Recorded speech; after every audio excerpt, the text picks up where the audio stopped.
Friends, तो कैसे हैं आप सब। सीए फाउंडेशन अकाउंटिंग के अंदर चैप्टर 6 जो है जो हमारा चल रहा है। पिछली जो हमारी वीडियो थी उसके अंदर हमने कवर किया था functions of bill of exchange, किस तरीके से बिल ऑफ एक्सचेंज काम करता है, वो सब चीज़ें हमने पिछले वीडियो के अंदर कवर की थी। Features of bill of exchange, तो अगर आपने वो वीडियो नहीं देखी है तो जो उसका लिंक है वो डिस्क्रिप्शन में है, पहले आप उस वीडियो को जाके चेक करें तब इस वीडियो के ऊपर आना। तो स्टार्ट करते हैं आज की वीडियो के अंदर हम types of bill of exchange and advantages of bill of exchange. तो सबसे पहले हम स्टडी करते हैं types of bill of exchange. Type of bill of exchange के अंदर फर्स्ट हमारा आता है demand bill, payable immediately upon presentation. ये डिमांड बिल के अंदर क्या होता है, जो जब भी प्रेजेंटेशन होती है तो इमिडिएटली पेमेंट की जाती है। Usance bill, payable after a specified period. ये एक स्पेसिफाइड पीरियड डिटरमाइन किया जाता है कि भाई इस स्पेसिफाइड पीरियड के बाद होता है ना, जैसे 6 महीने, 4 महीने, 5 महीने, उसके बाद इसकी पेमेंट होगी, तो एक स्पेसिफाइड पीरियड के बाद इसकी पेमेंट होती है। Documentary bill accumulated by shipping documents, जब डॉक्यूमेंट शिप हो गए हैं उसके बाद इनको अक्यूमुलेट किया जाता है, वो हमारे डॉक्यूमेंट्री बिल होते हैं। नेक्स्ट हमारा आता है clean bill, no accompanying documents. इसके अंदर कोई भी अकम्पनिंग डॉक्यूमेंट्स की ज़रूरत नहीं होती है। Inland bill, drawing and payable with in the same country. Inland bill वो बिल होते हैं जिसके अंदर ड्राइंग और पेबल, जो ड्रोवर है और जो पेबल है, वो दोनों ही सेम कंट्री के अंदर है। Foreign bill, drawing in one country, payable in another country. Foreign bill वो बिल होता है जिसके अंदर पेबल अलग कंट्री के अंदर है, ड्रोवर अलग कंट्री के अंदर है, मतलब पे करने वाला और रिसीव करने वाला अलग अलग कंट्रीज़ के अंदर है, वो फॉरेन बिल के अंदर आएगा। Trade bill used in business transaction for goods sold. ये बिल जो गुड्स सोल्ड किए जाते हैं, जो बेचे जाते हैं, उनके लिए पास किए जाते हैं trade bill. Foundation bill, drawn for lending money not related for goods sold. ये जो हमारे लैंडिंग मनी मतलब पैसा आ रहा है उसके लिए होता है, ये नहीं है कि भाई अपने गुड्स बेचें तभी हम इस बिल को पास करेंगे। गुड्स सोल्ड में तो ट्रेड होगा, ट्रेड बिल आएगा। अकोमोडेशन में जो और हमें कोई पैसा रिसीव हो रहा है तो उसके लिए हम अकोमोडेशन बिल को पास करते हैं। Late us discuss format of bill of exchange. सबसे पहले आता है header, title starting it is a bill of exchange. सबसे पहले हम हेडर में लिखेंगे टाइटल कि भाई ये बिल ऑफ एक्सचेंज है।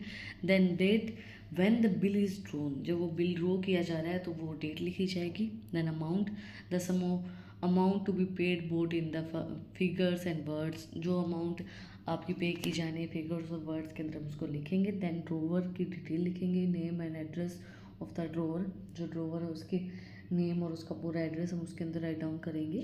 पे की डिटेल्स आएंगी, name and address of the pay, जो पे करेगा उसकी डिटेल। देन पेमेंट टर्म्स आएंगी, डेट ऑफ पेमेंट और टर्म इफ़ ऑन डिमांड। उसके बाद भाई हम पेमेंट, जो डेट है पेमेंट की, किस डेट के ऊपर पेमेंट की जाएगी वो डेट मेंशन की जाएगी, या फिर ये मेंशन किया जाएगा कि पेमेंट ऑन डिमांड होगी। Then acceptance space for drawee's acceptance signature, drawee ने एक्सेप्ट की वो चीज़ तो उसके सिग्नेचर होनी चाहिए as a proof. Then endorsement, areas for endorsement if the bill is transferred. Endorsement की एक जगह छोड़ी जाएगी, जो मैंने आपको पिछले वीडियो के अंदर बताया एंडोर्समेंट क्या होता है। उसकी एक जगह छोड़ी जाती है कि भाई हमें अगर अपना बिल ट्रांसफ़र करना है किसी दूसरे पर्सन को, कि भाई ये इसको रिसीव करेगा, ये इसको पे करेगा, दोनों तरफ कर सकते हैं, तो उसकी एक जगह छोड़ी जाती है। See the terms in used in bill of exchange. First होता है ड्रोवर। ड्रोवर कौन होता है? The party who creates the bill. Drawings होती है ना, ड्राइंग्स आपने बचपन में बहुत ज़्यादा बनाई होंगी, तो वही होता है ड्रोवर, जो बिल को ड्रॉ करता है, क्रिएट करता है। Then drawee, the party on whom the bill is drawn, वो पार्टी जिसके लिए बिल ड्रोन किया गया, जिसके लिए बिल बनाया गया है। Pay, the party to whom payment is to be made, जो पार्टी पेमेंट करेगी तो वो पे ही होता है। Acceptance, drawee's signed agreement to pay. Acceptance वो होता है जो ड्रोई साइन करता है कि भाई मैंने ये जो आपने बिल ऑफ एक्सचेंज बनाया है ये मैंने एक्सेप्ट कर लिया है, मेरे सिग्नेचर एज अ प्रूफ इसके ऊपर किए गए हैं। Investment, transfer of the bill to another party. अगर आपको बिल को ट्रांसफ़र करना है किसी दूसरी पार्टी के को, तो एंडोर्समेंट यूज़ किया जाता है। Discounting, selling the bill to a bank for a less than its value. Discounting का क्या होता है कि आप जो बिल है आपका वो आप सेल कर रहे हो बैंक को कैश लेने के लिए, तो वहाँ पे डिस्काउंटिंग होता है, लेस की जाती है कुछ value. Dishonour, failure to the drawee to pay. Dishonours का मतलब क्या होता है, जो पे है, पेमेंट है आपकी बिल ऑफ एक्सचेंज की, वो नहीं पे कर पाए हैं, फेलियर हो गए हैं। Noting, recording the non payment officially.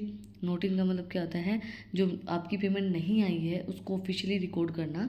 Testing legal certificate of dishonour, अगर आपका बिल नहीं दिया जा रहा है तो लीगली आपके पास वो सर्टिफिकेट होता है, लीगली आप कोई भी एक्शन ले सकते हो। Maturity the due date for the payment, payment के लिए जो ड्यू डेट होती है वो मैच्योरिटी होती है। Now let us discuss advantages of bill of exchange. First है हमारा credit facility, provide a credit period to a buyer, buyer को एक क्रेडिट पीरियड प्रोवाइड करवाता है, सिक्योरिटी प्रोवाइड करवाता है, act as a promise to pay, reducing payment risk, payment के risk को रिड्यूस करता है, क्योंकि एक लीगल आपके पास डॉक्यूमेंट होता है कि ये आप पेमेंट आपके पास आनी है। Negotiable, can be endorsed and transfer to another, negotiable होता है, इजीली आप ट्रांसफ़र कर सकते हो किसी को भी। डिस्काउंटिंग होता है, can be sold to a bank for a immediate cash, अगर आपको इमीडिएटली कैश चाहिए तो बिल ऑफ एक्सचेंज को आप बैंक को दे सकते हो कि भाई ये जो बिल ऑफ एक्सचेंज है ये आप ले सकते हो, मुझे इसके बदले में कैश दे दो और इसकी जो पेमेंट है वो आप रख लेना। Legal protection offers legal recourse in case of non payment, अगर पेमेंट नहीं आती है तो उस टाइम पे लीगली उनके ऊपर एक्शन लिया जा सकता है। फ्लेक्सिबल होते हैं, can be used for different type of transaction, बहुत सी अलग अलग टाइप ऑफ ट्रांजेक्शन के लिए हम इनको यूज़ कर सकते हैं, फ्लेक्सिबल हैं। रिकॉर्ड कीपिंग होते हैं, provide documented evidence of the transaction, जो आपकी ट्रांजेक्शन्स हुई हैं उनका एक एविडेंस हो जाता है कि भाई आपने ट्रांजेक्शन की है, आपकी पेमेंट अभी नहीं आई है, तो एक एविडेंस प्रूफ आपके पास होता है और लीगल होता है वो।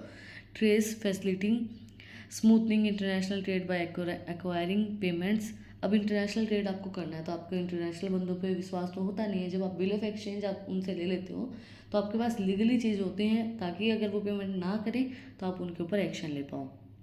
Cash flow management, help in managing business cash flow efficiently, cash के फ्लो को एफिशिएंटली मैनेज करने में हेल्प करता है, क्रेडिबिलिटी बढ़ाने में हेल्प करता है, enhance the credibility of the drawee in the market, मतलब अगर आप बिल ऑफ एक्सचेंज को टाइम से पे कर रहे हो तो क्रेडिबिलिटी आपकी ऑटोमेटिकली बढ़ जाएगी, भाई ये इंसान जवान का पक्का है, इनकी कोई भी ऐसा बिल ऑफ एक्सचेंज नहीं है जो इन्होंने दिया और इनकी पेमेंट नहीं हुई है, तो मार्केट में क्रेडिबिलिटी को बढ़ाने में हेल्प करता है बिल ऑफ एक्सचेंज।